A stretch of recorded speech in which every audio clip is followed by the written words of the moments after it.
The silly moments, the proud moments, even the hard moments.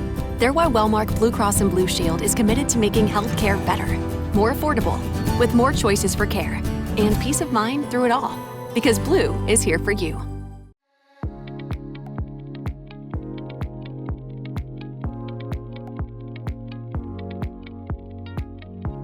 Welcome to the Made in Iowa podcast. I'm your host, Lisa Fox, in the Iowa Everywhere studio. I got the great pleasure to sit down with my friend, the Secretary of Ag for the great state of Iowa, Mike Naig. We talk tariffs, we talk supply chain, we talk fuel and specialty crops and all the things that are important to our Iowa economy. I hope you enjoy it as much as I did. What a pleasure to have Secretary Mike Naig in the house. Welcome. Hey, thank you. And it's so good to see you, my friend. It is great to have you here. It's taken a minute. You are a busy man, and you're human. You had a little illness. I did. I know. I did. I was sick. I was like really sick. Like you wouldn't have wanted me sitting in this chair sick. Doctor said, have you been around people? I said, about 1,000 people in the last week. And he goes, okay, I guess that really won't help us sort We're not through going to narrow anything down there. But anyway, great to be with you. I would love to start with the capacity of your role. The Secretary of Agriculture for the state of Iowa doesn't just handle the normal farming that people think it is. Yeah. Talk about the scope of your role. Well, first of all, I love this job, and I always tell people, but you should care more than just, gee, do I love it? Am I doing a good job? I'm grateful for the chance to serve, but it is so true. And you'll almost see people sort of, it's kind of comical sometimes to say, now, do just the farmers vote for the Secretary of Ag? So no, all Iowans get to, and that's important. The job really is to serve all Iowans. Yes, it's very ag-centric, obviously, and a lot of it is farmer-focused and supporting our farm community and ag businesses. But we also have, the Department of Ag and Land Stewardship has a mandate for food safety, consumer protection, things like weights and measures, inspecting dairies and meat processors, for that sort of thing. I mean, so it is broader. And then a huge piece of what we do is that land stewardship component, which is water quality and soil conservation. So yeah, it's really it is farm centric, but right. I'm in a role that serves all Iowans. And the other thing I'll always stress is that, look, every Iowan benefits when we have a strong agriculture. Look, you and I both know that there are times, and we're living through one right now, where farm economy at the farm gate is tough. And when the economy is tough at the farm gate or around the farm kitchen table, that spreads up and down the supply chain and really has ripple effects on the whole economy. So in that way, the stronger our ag is, the stronger Iowa is. So the role is really pretty expansive. And then the other piece is just, I've got my job to do at the department, but then we advocate for Iowa. And whether that's promoting trade or markets or helping to attract business to the state of Iowa or advocating for things at the national level, those are all the types of things that we do that, again, benefit all Iowans. And so I view that advocacy role really as a major piece of what I do as well. So yeah, it's pretty expansive. I love the range of topics that we get to talk about, and I'm learning every day. And I don't know, that's what gets me excited and keeps me so excited about the job is I get to meet great people, I get to work with great people, and I'm always learning. What I love is that we are in the middle of those headwinds. Yeah. Those headwinds, what, are we 3 years in, do you think? Yeah, I mean, I've been saying for the last 2 years that things are softening, and we're past softening. You're talking 2-3 years we've really been headed in this direction. It's tough. Basically, and people can understand this, right? When your cost of production exceeds the value of your product, that is not sustainable, and that's where we are with corn and soybean. It is. And a lot of the global market issues are affecting that as well. Yes. Look, I'm not saying that these are only things that happen in ag, but I would tell you that there are things that are really kind of specific that do impact ag greatly, and things like things that can affect your farm operation greatly are things that you don't have any control over. What do I mean? Weather? Oh my gosh, as much as we would like to control the weather, we cannot, and global markets and global circumstances, geopolitical developments like we're living through right now, those are things that I can't control those on my farm, but they impact me. And so that's where you got to have risk management tools, and that's why we have programs to help farmers. But that can be a tough go sometimes when you just frankly can't control your own destiny, or at least largely can't control your own destiny when it comes to the success of your operation or the profitability in your farm operation. And you talked about the ripple effect of that down economy.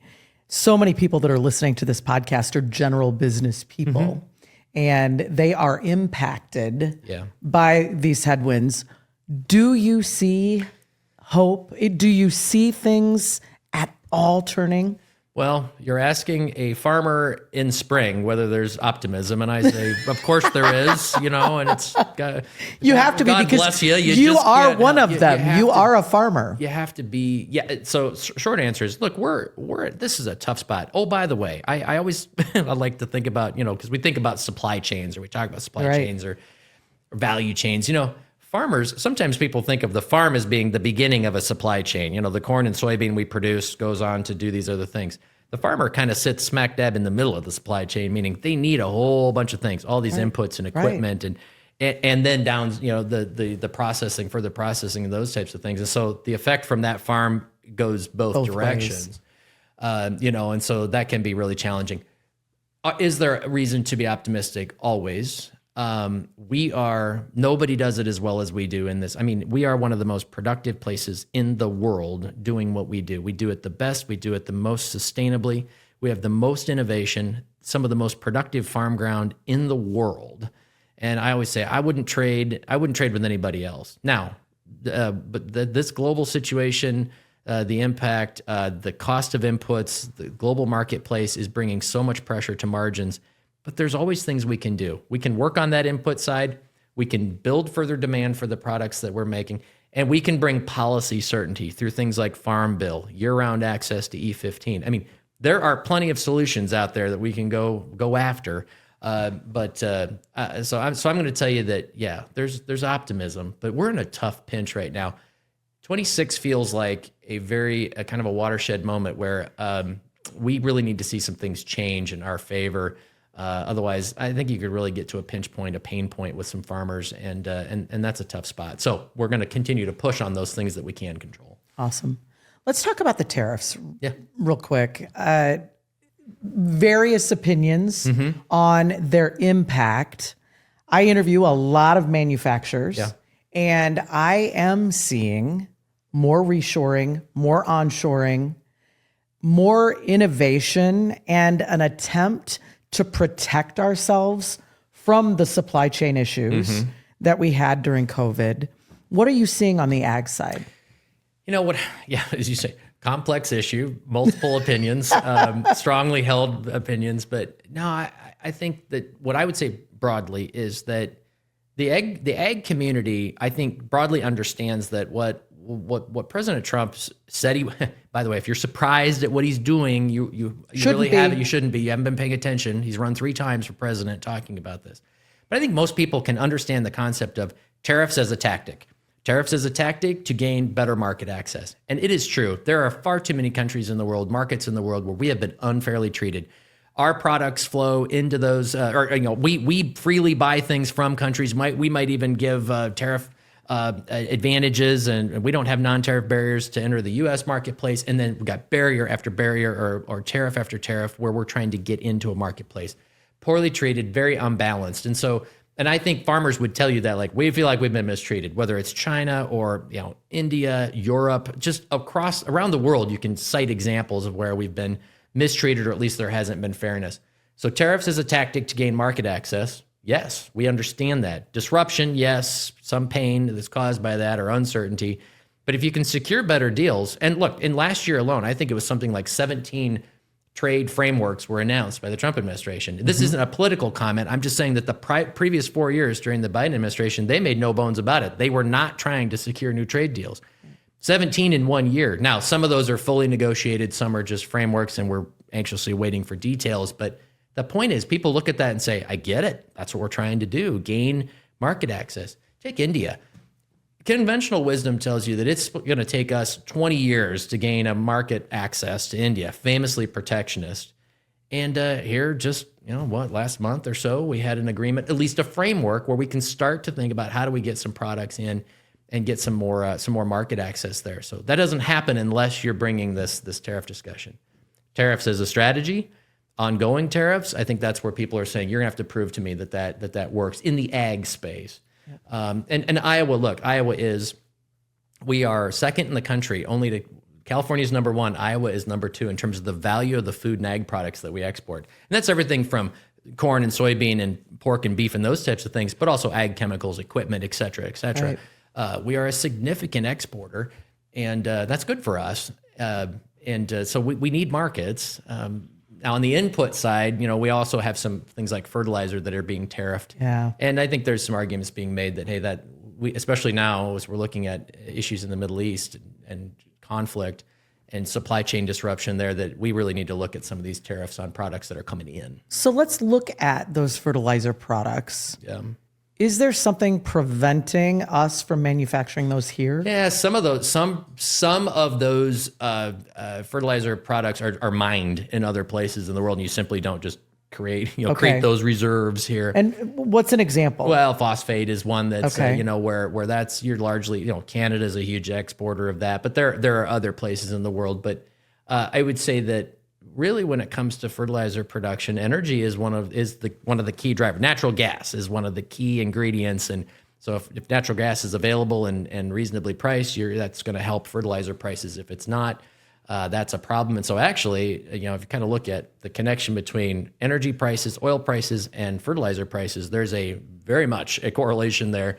And so when we're seeing efforts to increase petroleum production in the United States or natural gas production, that helps us. But really, the other thing we have to remember about fertilizer is it's a global marketplace. Brazil and Argentina use fertilizer as well, and they're competitors of ours. And so it's not always an easy picture, but some places are that's where the reserves are. Other places, that's where they historically have produced. And some of that could be offset in the United States. We frankly need to look at all of that. Where can we produce in the U.S.? Where can we try to again, unfortunately, some of the production overseas is done in some places that's just not very stable. Right. Well, and we add war to that. So, and we need to probably bring that up and how the war in Iran is impacting trade right now. Well, and you've got the Strait of Hormuz, is that area through right there by Iran, and there's a significant amount of the global fertilizer that's traded or flows through, or literally is hauled through that strait, and so it is disrupting that supply chain. And what's the quantity there, Mike? Oh, that's good question. You're talking something like a quarter, let's just say, something on that order of fertilizer. Wow, that's a lot. And of course, the other thing is what happens with oil prices. As I mentioned, there's that real connection between energy costs and fertilizer. And so that's the other piece is, well, then what kind of disruption do we see, or what kind of increase in oil prices do we see?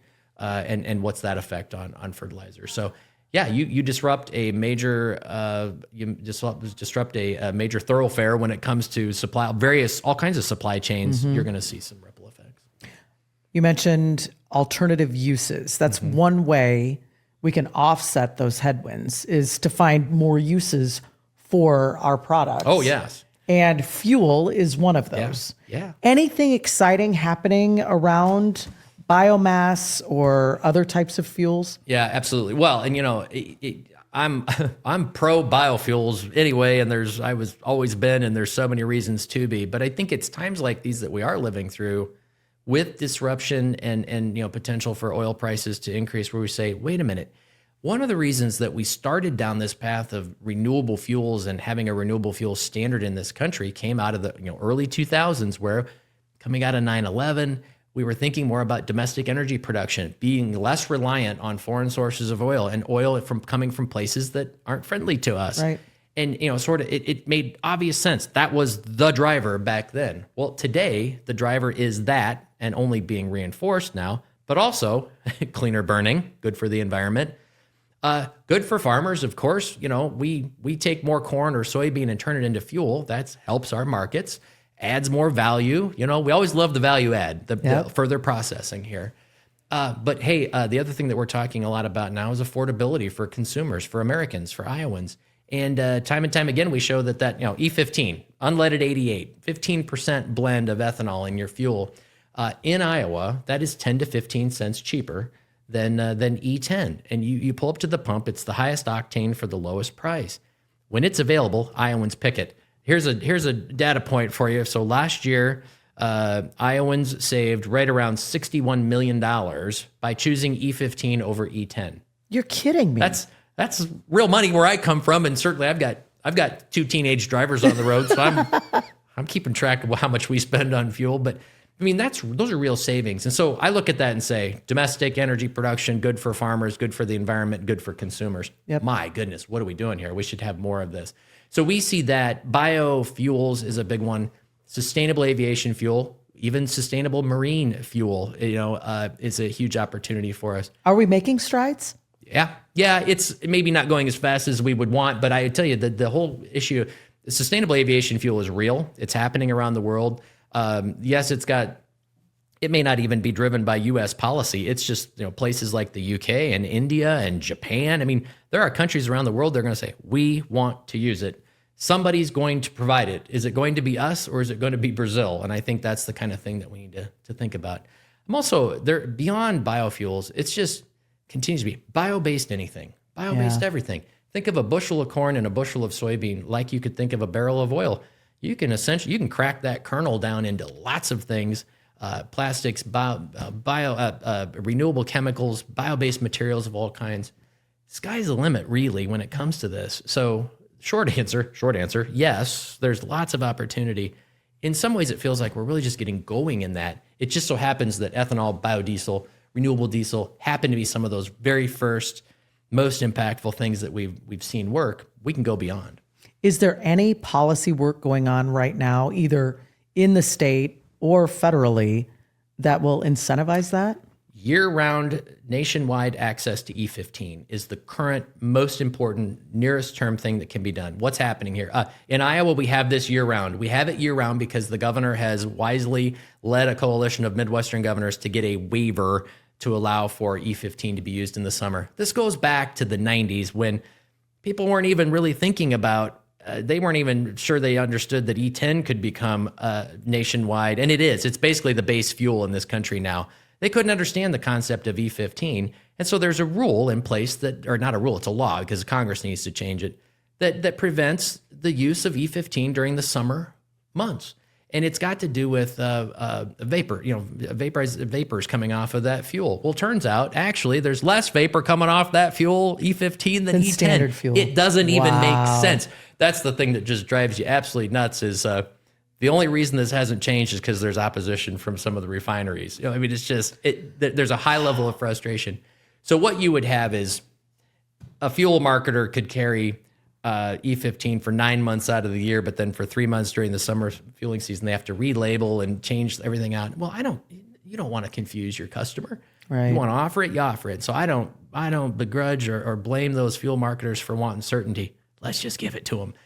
It would grind another 2 billion bushels of corn, and that would be a big deal, and that would help prices, and it would help our ethanol plants. So that's really the nearest term a federal policy piece that really would help with prices, and it would help with, again, I think it would help with consumers and affordability. Let's talk trade partners. Mm-hmm. Anything happened within the last year or two that you're really excited about as it pertains to trade partners? Yeah, well, again, I mentioned it. We're heavily engaged in trade.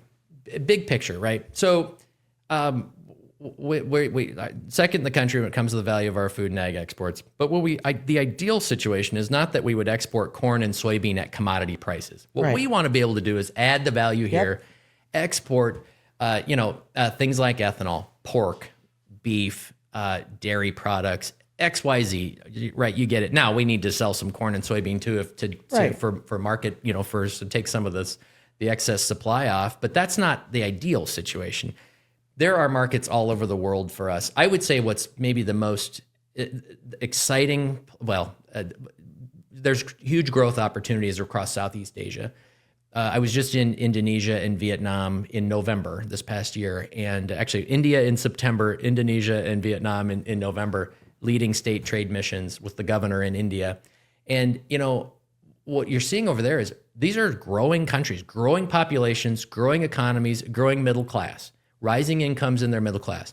Every single time that you've got an increasing middle class or increased earnings in the middle class, everybody people wins. want more diversity on their plate. They want protein. You've gone from eating rice and vegetables every day, and now you get a chance to have pork and beef. You're going to want that. And that between energy and protein, that is what's driving Southeast Asia markets. So that's probably been the most recent. I mean, we're playing offense all over the world, but I think that area is some of the most exciting things happening. And we can both sell them the feed grains and the feed products to feed their own livestock and create their own protein, or we can sell them the protein and we can sell them the energy. The point is, we can play on all sides of that equation, whatever side of the equation that country wants to work with. We can partner with them. So we see huge opportunities across, Indonesia, Malaysia, Philippines, Vietnam. Those are really emerging markets. Let's talk inside baseball. As we're developing those trade partners, is it relationships? Oh, yeah. Is it their leadership needs to know our leadership? Like, talk about what that evolution looks like and how long it takes to build those relationships. Yeah, dude. Well, here, watch this, Lisa. It depends. It depends. It's funny because some markets are very, we are Americans. And so we sort of come and say, hey, we're happy to be here. Let's do some business together. We're Right. like, well, some places like, I need to get to know you. We should see each other. We should travel and see you. We want to get you. Point is, I will say this 1,000%. Relationships absolutely matter when it comes to international trade. I mean, I can think of, unfortunately, I was scheduled to be in Mexico next week leading a trade mission. We have postponed that trip. Mexico is one of our top export markets. Right. Of Canada and Mexico actually are number one and number two. I have gone now over the course of now serving as secretary for 8 years. We're to the point now where it's like visiting old friends. Literally, like you greet with hugs and like how are the kids? Things where you've got relationships, and that just builds over time. And I've seen that develop. And we're doing that in some other places as well. And, Japan, Korea, these are established markets for us, years and years of experience. It only gets better in terms of that. But then there's some new places where we go. We went to Indonesia for the first time. And so it's more of an exploratory, getting to know each other. Let's understand what your challenges are. Did lots of roundtables and things like, tell us about your industry, show interest, show appreciation. I think we do this really well in the state of Iowa. We go. We're curious. We visit. We take farmers. We take businesses. We receive delegations from all over the world. Relationships absolutely matter. And of course, you better be good at the nuts and bolts too. You got to know what you're talking about. You better know what you're talking about, and you better have something of value. But I think you got to go, and I think we do an exceptionally good job of that. You've been in the office for 8 years. Mm-hmm. What is the one thing you're most proud of? Most proud of? Oh gosh. First, again, it's something I never thought I would do. And it's great I'm just grateful for the chance to do it. I love the team that we've assembled. I mean, any leader of an organization. And when you get a chance to, you put some great people in place, you give them the tools they need to go do awesome things. And it's amazing to watch. And I get to see that. I would say some of the things that in terms of accomplishments of the department, we really needed to step up and increase our approach and our capacity to respond to things like foreign animal diseases. So our animal industries group, high path avian influenza, those types of things. I would say night and day over the last 8 years of our experience. And these are things I like to say, unfortunately, we've gotten pretty good at some of the responding to some of these things just because we've had to.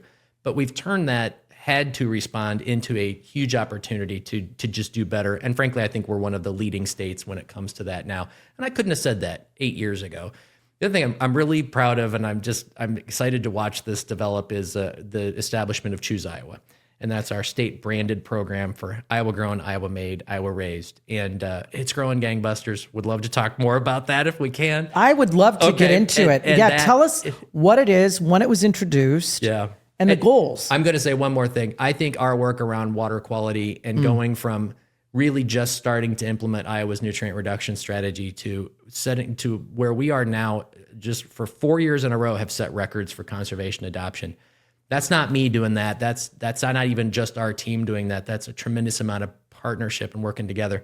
We've got a lot of work to do. Don't get me wrong, but we are accelerating in so many phases of that, and that's something I'm really proud of. But Choose Iowa. My gosh, This really came, we had this is, I talk about Iowa's leadership position in agriculture a lot, and I have to confess that in this case, a lot of other states had state branded programs and we did not. Okay. But I will tell you that coming through COVID, supply chain disruptions, there were lots of people that went into grocery stores for the first time and either were limited in what they could buy or couldn't buy things. And, I remember the tragic day that Chick-fil-A sauce was not available at our store. The kids were just crestfallen. It's like, we all have burdens to bear here, children, I know. Boys. But in all seriousness, like I think it just reminded folks that, that don't take those things for granted. And we saw the opportunity to say there's a growing trend of people wanting to buy local, shop local, and this disrupted supply chain piece. And you say, well, let's see if we can't bring these two things together. So we launched Choose Iowa just 2.5 years ago at the state fair. I will say that the one thing about being where we didn't have a program and so many states did is we literally got on the phone, called colleagues in other states and said, what should we do? What do you think we should do? And I tell you, they were you could appreciate, like, what's the one thing you would do and the one thing you would not do if you could do it over again. And so we got to learn. I think we have put together one of the best marketing programs in the country, and it's because we were able to learn from our colleagues. I'm proud of the fact that we've got other states calling us now saying, like, we see what you're doing over there. What's happening? They're calling us for advice. All right. So talk about the campaign, who it's targeted at. So this is, again, and we kept this really broad, we in terms of who can participate. So this is all about establishing this umbrella, this brand, right? We got to Choose Iowa. When you see a Choose Iowa logo or label, it is Iowa grown, Iowa made, Iowa raised. It is quality, and it's got real farm families and real Iowa businesses behind that, right? So you should really feel like that brand is local and quality and fresh. And so that's really what we're trying to build around that. Underneath that, I mean, no surprise. We've got about, I think, we're sitting at about 330 some odd members right now. We doubled the membership last year. Again, this program's 2.5 years old. So tell me who the members are. So about, they could be farms, they could be food businesses, food manufacturers, distillers, brewers, winemakers, honey producers. About a third of those 333 members are really specific to marketing meat direct to consumer. No surprise, got a lot of beef production and pork production.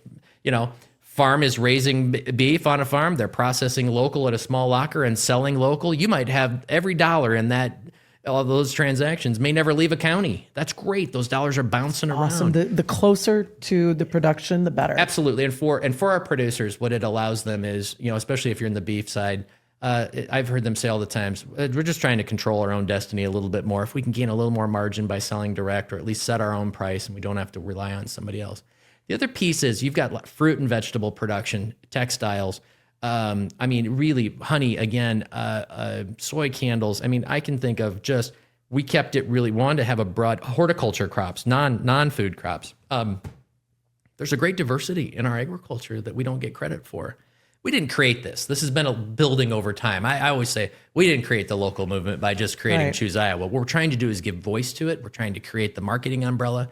And the other piece that we were able to do with support from the legislature, great support, is we now offer about $1.5 million worth of grants to our Choose Iowa membership every year.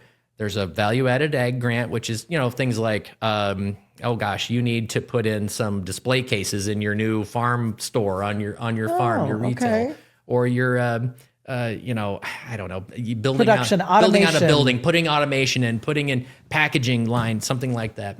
Then there's specifically one for meat processing. So those great meat lockers that we have across the state, putting a piece of equipment in, freezer space, display cases, again, you name it, we kept it broad, but specifically for meat processors. And the third one is around dairy processing on farms. Maybe that's something I should have actually said. One of the things I'm most proud of is the fact that we are making more frozen yogurt and ice cream in the state of Iowa than ever before. Seriously, you've got maybe a dairy farm that's got 60 cows, a small dairy, and they're able to get into cheese production or be able to get into making yogurt or frozen yogurt on their farm or out of their farm operation. And what I see is, consumers want this. Right. 80+% when we do survey work say, I will go out of my way to find an Iowa product. I always give the example of when you're at Fairway and you're looking at 90 bottles of barbecue sauce and you go, why am I going to choose one or the other? if you saw something that had a Choose Iowa label Yes. or had a farm story on it, this is grandma's recipe. Every time. You're going to go there and you might pay even more to buy that. Every and so time. That's sort of the concept there. But yeah, so we're thrilled about what that can mean, and what it means then for the producer side is I have seen countless times where the next generation of a family, or a new farmer or a small farmer getting into this. So we think it is for young beginning and small farmer opportunities. It may be hard to get on 1,000 acres of farm ground and grow corn next year, but we can get you on a couple acres and you can start growing or producing some cut flowers, orchards. You name it. And again, there's a huge market for this. So I just love it. It's growing. It's very popular, and we're excited about where it can go. Let's chat. I have learned to love and appreciate pork because you can feed an entire army with what you would spend on beef. But I will tell you, I love a good steak. Oh yeah. I absolutely love it. When, if ever, will those prices moderate? Is there anything on the horizon that's going to bring relief to? We have the smallest cattle herd in the country, literally over the last 75 years. You're talking the 1950s Right. is the last time that we had a cow herd this small. There's the thing. Think about it. It takes about 2 years. If you decide to save back an animal and you're going to a heifer that you're going to breed and you're going to have her production on the ground, it's 2 years. So you think, why aren't we with prices being what they are and the smallest herd since the 1950s, why in the world aren't we just seeing a massive expansion?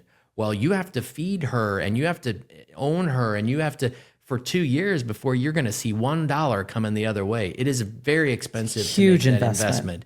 And by the way, there's, drought has been out west, has been a challenge for some of the Western beef producers. And so we think we're very well positioned here for that. So it's going to be a slow, steady increase, but there's surely going to be an increase because the market's telling you to. It's just that you don't snap your fingers. Pork's different, and poultry's really different. You can almost snap your fingers and say, we need more production. The great line on pork production is, you need 20% more pork in 3 years. We'll have it for you next Tuesday. We can do that. But I do think it creates opportunities for pork.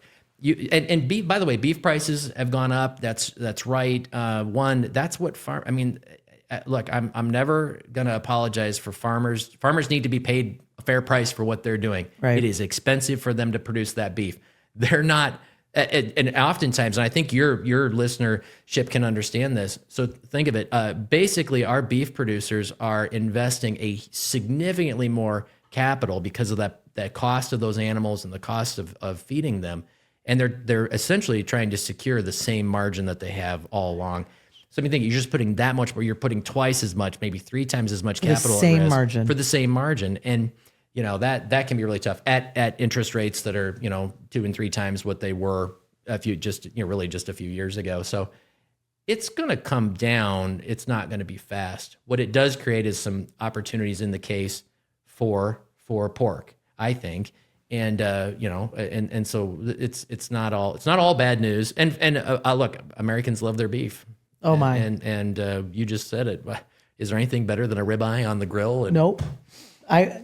But I do love. Okay, I'm gonna set the record straight.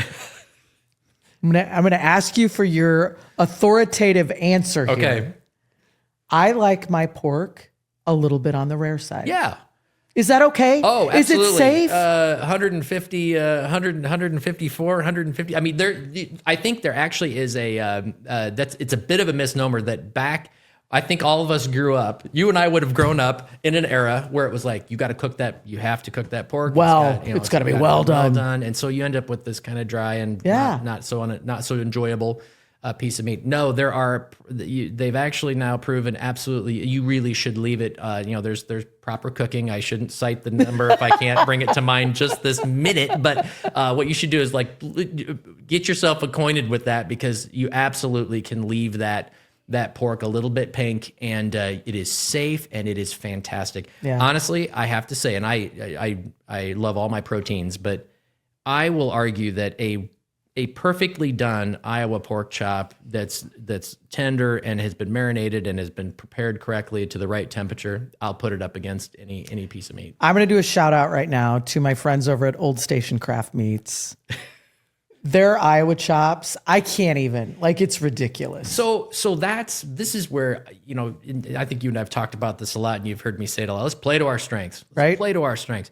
My gosh, is there anybody that does it better than us? I mean, shouldn't you be able to shouldn't it be true that you should be able to say, the finest place that you can get a piece of pork or a piece of beef prepared for you and served to you is in the state of Iowa, because it's either corn-fed beef or it is Iowa, and we're number one in pork production. And I mean, I think that's part of trying to tell this story. Choose Iowa. The other piece that it's opportunity it's giving us is you bring this all together. It's farm to table, farm to fork. And food is enjoyable. It's necessary. It's nutritious. Food is medicine. Food is health. Food is thriving, and we can connect that to the farm and give people wonderful experiences along the way. And that's what it's all about. Really trying to connect those dots, pull that thread through. And actually, we're doing some great cross promotion with the Iowa Restaurant Association. Awesome. And with Travel Iowa. I mean, go out and drive on a gravel road and go find a farm that you can go shopping at, or go to a great Iowa restaurant with wonderful chefs preparing locally made, locally grown, locally sourced. And we have some really awesome examples of chefs and restaurants that are really getting big into local. We love it. So when you were supposed to be here, when you got sick, that day, it was announced that you were running for re-election. The more I know about that didn't make me sick, by the way. The more I know about the complexities of your role and the relationships that you're building, not only here in the United States, but across the world, the more I am grateful that you are stepping up for another round. As you look at the next term, what's on the horizon there for you? What do you see as you run for re-election that you want the audience to know that you're going to be working toward and that they should be excited for? Well, look, I would say I'm not very creative. I've kind of stuck with the things that I talked about when I ran for the first time 8 years ago, which was I knew that what we needed was somebody laser focused on how do we build markets for the things that we produce so well in this state. And I have said all along, I'll go anywhere, and that includes international, domestic, or now local. Down a dirt road. We really can say that we are working and we have opportunities to sell what we do and what we make so well, better than anybody else in the world or many in the world, and we can do that on multiple platforms. The second piece has got to be around continuing to accelerate our work around soil conservation and improving water quality. Clean water is non-negotiable. It's absolutely non-negotiable. It is absolutely essential. And I want to say this too. Our drinking water in the state of Iowa is safe. Our drinking water suppliers meet federal standards. It is safe. But we need to be working on how do we modernize that drinking water, that system from the farm itself and how we manage nutrients, whether we use cover crops, the conservation practices. We need to modernize our farm infrastructure, and we need to modernize our treatment infrastructure as well. Wastewater, stormwater, drinking water. That's just the truth. And it's not one or the other. It is both. And to do it in a way that's how we do things in Iowa, we do it in a collaborative fashion. So there's a level of urgency. I don't mind that one bit. We feel it as we're doing the work. So that's got to be one. Then it's just this broader issue of I'm thinking a lot about just the next generation. Maybe it's my age. I was 40 years old when I started in this job, and I had little kids, and now I've got a child in college, and I'm thinking about... Who's a Cyclone, by the way? It's Cyclone. Go Cyclones! And I'm thinking about, it's just as I get older, I'm viewing things through their lens, and it's like, and I'm also thinking about beginning farmers, and I hear, I just yesterday was on a farm talking to a man he's retiring. He says, I'm trying to retire. He's got a young man who he's working with who's not a family member, and they are working through transition, which is very difficult. But it's so expensive. Hard to do, but they're doing it, and I love it. But so how do we make sure that there's opportunity for the next generation, regardless of if you're farming or you're even involved in agriculture. We've got to be thinking about, does the next generation have a chance to thrive and raise a family and live, work, and play? And I'm not just talking about in our large cities. I'm talking about in communities all across the state. That's a real passion of mine. And that's not one thing. I like to say, that's 75 things that all need to be done. Tax policy, regulatory environment. Are we a welcoming business climate? Do we have profitability in agriculture? Do we have housing, daycare, great schools, quality healthcare? I mean, it's all of those things. And so those are the things that I think we just have to continue to be focused on and be about that work. And that's another thing we talked about off air is the collaboration between departments in the state. And you guys have it down to a science. Well, I've got great respect for, first of all, much appreciation. Governor's been great to work with, especially on ag issues and trade. And so we've had a close relationship. But Director Durham, Debbie Durham at Economic Development Authority and her team, we work very seamlessly. I mean, there's sometimes that I become aware of something and I give her a call. There's times that she's working on something, gives me a call. No, it shouldn't be a surprise to people when you're working in this food and ag space and this ag manufacturing space. We want to work together. We also work with the DNR. I was just remembering, I was telling somebody a kind of a story about how we had a particular entity that was looking to expand, and they were sort of bouncing back and forth between DNR, us, and economic development. And somebody finally said, "Why don't we just all get in the room together?" And they said, "You guys would do that? We do that all the time." And we sat around the table for 45 minutes and walked out with a plan. That's it. And they were just like, "Well, we just didn't know that could happen." I'm like, we just do it that way here. And I think that's how we have to be geared. It's a competitive world. I spent time in the private sector. I know what that's like. I know what companies are looking for when they're looking to site and expand and grow. And we need to be aggressive and professional. And we have so much to offer in this state and a skilled workforce to do it all. I'm not saying there aren't other places in the country that you can find innovation and places to build things, but man, do we bring it all together in a way that I think very few do. We do, and our universities do such a great job. When you think about it, you got world-class institutions, in the ag side in particular, looking at a world-class land-grant institution, globally recognized companies, and a really thriving ecosystem of startups and innovation. And then I always say, and we can get you on a farm in a matter of minutes, one of the most productive, innovative farmers in the world. And we can do that just really. And you add to that the ease of transportation in the state. I mean, cost of living. The crossroads between 80 and 35, getting stuff around. I've heard too, people who don't know how we work in Iowa or maybe new to Iowa say it really is kind of it's a very close network. Like, you want to talk to leadership at the state of Iowa or at one of the universities, or you want to talk with leadership within an executive at one of the companies that you're hoping to partner with. Those are things that are easy to do. We do them. People expect that here in Iowa. They don't expect it in other places. And I just think that makes us unique too, is there's a close knit and close connection, and people are willing to talk and engage. And you said it earlier, it's relationship. Yeah. It is. It makes things happen. So play to our strengths. Yeah, absolutely. I want to thank you for coming in, taking time out of your crazy busy schedule. I think I'm busy, and then I hear your schedule and I think, you know what? I got nothing to complain about. Always great to talk with you, and love the range of topics that we get to visit about here. And, Me too. And, thank you. And good luck with your campaign. Thanks. And come back anytime. Thank you very much.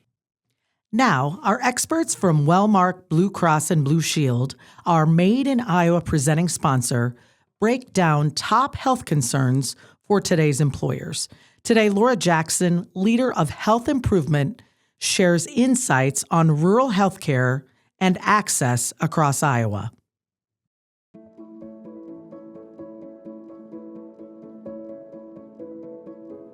1 in 3 Iowans live in rural communities, which is 17% of Iowa's workforce and almost $90 billion of economic impact.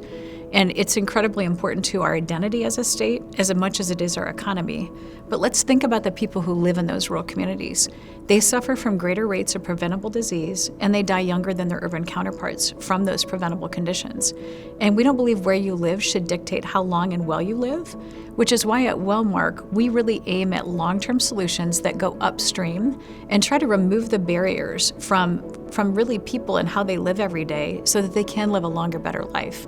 So we want to bring local community experts together through partnerships to really tackle these big challenges. Wellmark through the Wellmark Foundation had two unique opportunities this past year. The first one being Simulation in Motion Iowa, a program through the University of Iowa College of Nursing, where they take mobile clinical training to first responder teams in rural communities. And through this funding, they have the ability for the next 5 years to visit all 86 rural counties 2 times per year with dedicated resources to maternal health, making sure that they can anticipate and have the training required to handle the competence and confidence in situations they don't normally see. The second opportunity was $5 million provided for school-centered behavioral health grants so that schools could bring in mental health resources, whether that be therapists or virtual care, to kids in schools where they spend the vast majority of their time. And the hope is that they can avert crisis before it happens. We're very proud of both of these investments. At Wellmark, we recognize that rural communities don't always have the resources and capacity to plan for a brighter future, which is why we helped create the Iowa Rural Vitality Coalition, comprised of the Regents Universities, Health and Human Services, Economic Development Authority, the Iowa Rural Development Council, and Wellmark. The idea was to pool our resources and really pick 2 pilot communities that we could help them think strategically and holistically to plan for not only a wealthier community, but also a healthier community. And those pilots are really paving the way for how we can help other rural communities plan for their future as well. So when you think about the long-term investments of the Wellmark Foundation, coupled with the rural vitality work, we are truly just getting started in our commitment to helping you live a better life no matter where you live, learn, work, and play.